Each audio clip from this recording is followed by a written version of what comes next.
In Texas, at least 10 people were killed in a crash and nearly a dozen more were critically hurt. Deputies say a van was speeding when the driver tried to turn.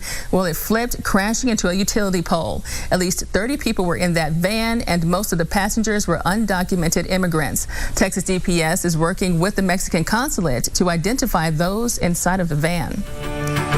Alaska Airlines is offering cheap flights for those planning their fall getaways. The airline is having its biggest sale of the year with fares as low as $39 for one-way flights. And to get the deals, though, passengers must travel between September 7th and November 17th or between November 30th and December 15th. Those deals end tonight, just so you know.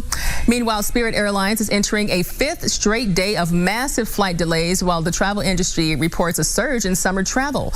More than 50% of its schedule has been canceled, and according to website FlightAware, that's more than 400 flights. Spirit says it canceled flights because of issues with weather and staff shortages. And you don't have to be on that Boeing trip to go to space. Disney World's new long-awaited Star Wars hotel will cost you an out-of-this-world price to stay there. For example, a 2-night stay at the hotel for 4 people is $6,000 out of my budget. Disney calls it a revolutionary and immersive Star Wars experience. The hotel opens next spring. A $1.5 million house listed for sale in Raleigh, North Carolina is going viral, and it's being called the Star Wars House Online because of an elaborate movie theater. And it turns out the owner is a star and viral sensation herself. She's 11-time Grammy Award-winning gospel singer Shirley Caesar. That's right. An active monsoon day rolling slowly into Tucson. This video was taken tonight near Silver Lake Park by photographer Craig Mills. Nice work there, Craig Mills. Let's get a check on the forecast with Kyler Diggs. And Kyler, that rain came down heavy on the east side. I felt it like pounding on my roof. Yeah, it sure did. We have some good news for dog lovers tonight. Next week, we celebrate the grand opening of a new dog park at ANZA Park on Speedway and Stone. KGO 9 was there earlier this year for the start of a makeover project there, and the project actually marks the city's 8th dog park. This 1-acre park includes 2 separate fenced-in areas, one for larger dogs over 30 pounds and another for smaller dogs under 30 pounds. The grand opening is set for Friday, September the 10th. Pima County is considering changing land designated for homes near Picture Rocks into an area that would be home to an RV park, allowing hundreds of people to stay there. And it's the talk of the small rural community. We had some strong winds and heavy rain coming down tonight on the south side. This is at Euclid, south of 29th Street earlier tonight. Look at all that rain, and the rain led to this flooding just moments ago. This is the same neighborhood underwater. Thanks to photographer Craig Mills for grabbing all of that video. Wow. And earlier today, this is video of rushing waters taken by KGO 9 viewer Lynn today at Pendleton Drive in Rio Rico.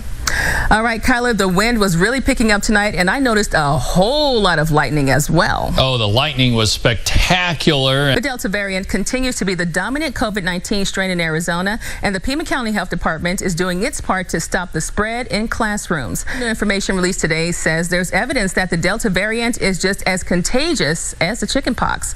The new information was found in internal reports presented to the CDC obtained by the Washington Post. The report shows that the Delta variant may also pose a greater risk for hospital trips. Today, the Senate voted to formally start the process of debating the massive bipartisan infrastructure bill that would fund about $1 trillion worth of projects nationwide.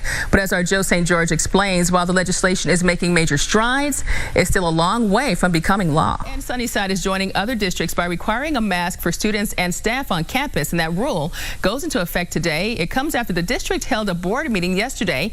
The mandate will expire on September 29th when the state law banning mask mandates goes into effect. And we're learning the pandemic has helped charter schools boom, actually. The Arizona Charter School Association says 21% of K through 12 students attend charters, and in Pima County, that's about 18%. Some of it is, was my school open? Charters are tuition free because they're public schools funded by the state budget. The U of A will welcome more than 8,700 students when classes start next week, making it the largest incoming class ever. This number surpasses the previous record that was set back in 2015. Heavy flooding in Gila Bend has affected the town and left some without a place to live. How much money the state has set aside to help with recovery, as Governor Ducey is set to meet with state leaders later on today. Leaders from all over the state of Arizona have come to Tucson this week to discuss the growing issue of housing and homelessness. 9 on your side's Megan Meyer attended the forum and joins us live to share those details. Good morning, Megan. Well, it's not Santa's sleigh, but a blimp will take you on a round-trip ride to the North Pole. A startup firm called Ocean Sky Cruise is offering luxury air cruises. Wow, I didn't know that was a thing. The blimp includes hotel-like cabins and modern technology. 16 passengers can fly to the North Pole and have a picnic on an ice cap. Okay, you can book a trip for, a measly $233,000. That's all you need. Elon Musk says Tesla is creating a humanoid robot. He says it will have a screen where a person's face would be. That's interesting. It would also perform boring and repetitive, dangerous work as well. Musk says a prototype could be available next year. I'm like, what will that face look like? I don't know. I just don't know.